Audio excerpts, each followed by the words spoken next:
Fancy a walk? Good. I hope your shoes are sturdy and your clothes are comfortable, because we might be gone for some time. Also, you might get shot. Here's 19 reasons to read The Long Walk. Hi everyone and welcome back to my channel. I'm Dave Musson, at Dave Musson on Instagram, and we're continuing in our journey through the entire bibliography of Stephen King.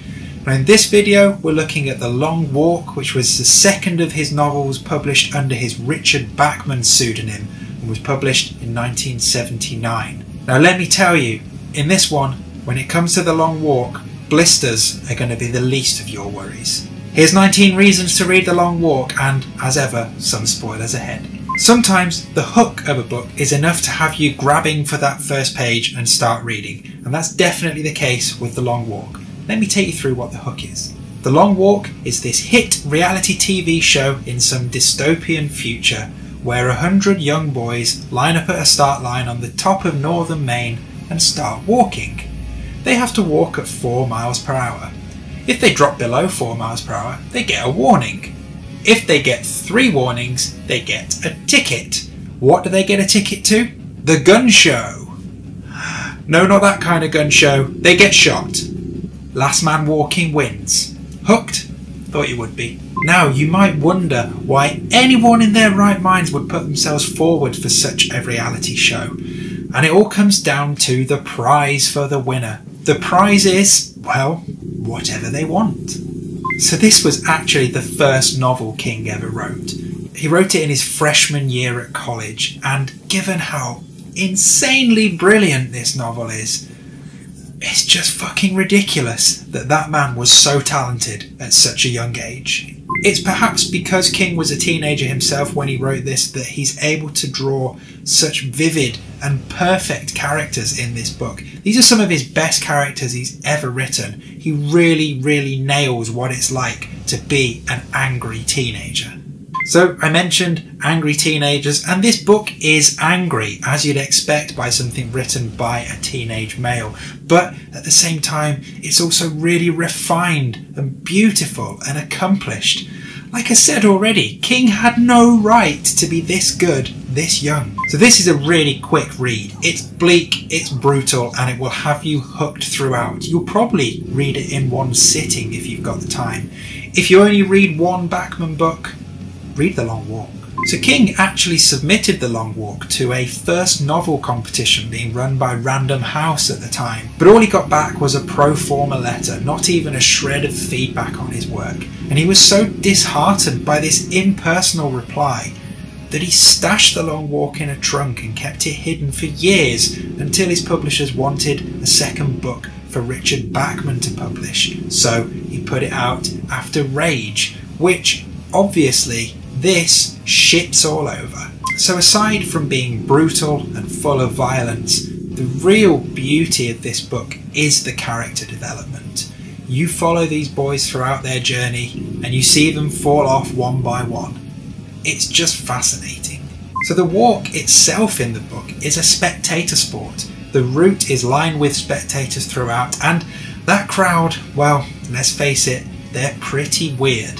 They actually cheer when boys buy their ticket.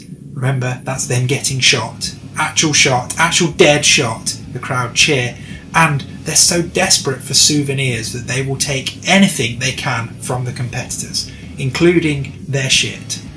And no, I don't mean their shit as in their things, I mean their actual shit. So our main character is number 47, Ray Garrity, a Maine boy who gets down to the final 3, but at what cost to his sanity? Peter McVries, number 61, is another competitor and becomes Garrity's main man on the walk, and also makes it down to the final 3, and is the source of a lot of throbbing sexual tension between him and Ray. So the walk is overseen by this enigmatic character, the Major, who appears at various points throughout and, let's be honest, is a bit of a bastard.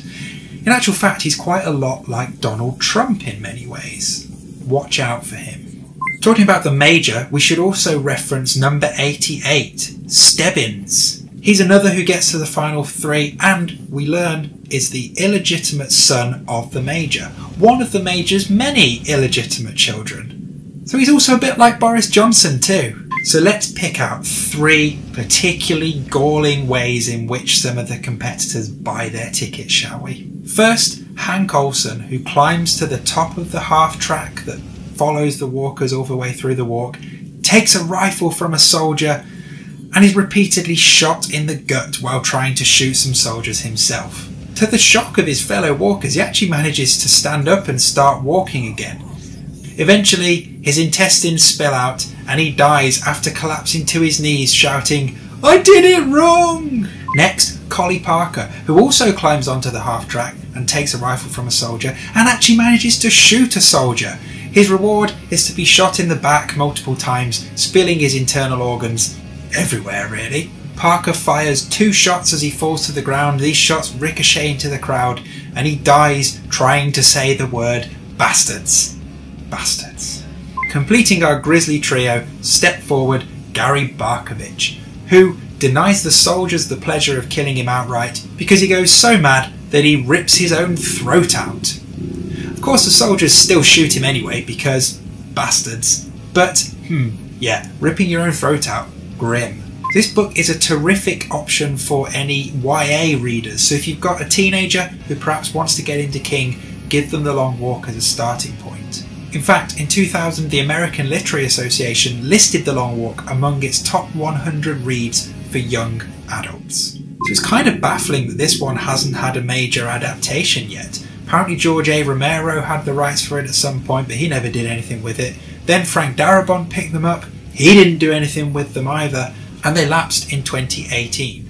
In 2019, it was announced that Andrei Ovredal was going to do something with it, but at this point, I guess we just have to wait and see. And finally, I want to stress again that this was the first novel King ever wrote, and he could easily have kept it hidden away for all time.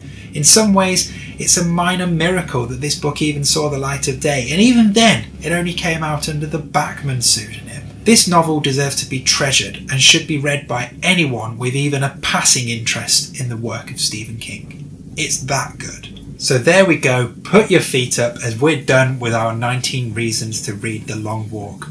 Don't forget to come and say hi on Instagram, and of course check out my band Chapter 19. Our song Stephen, which is all about Stephen King, has been playing in the background of this video, and there's a link in the description below to our video for our song, which has more than 60 visual references to Stephen King works, including one from The Long Walk. Why don't you go and see if you can spot it?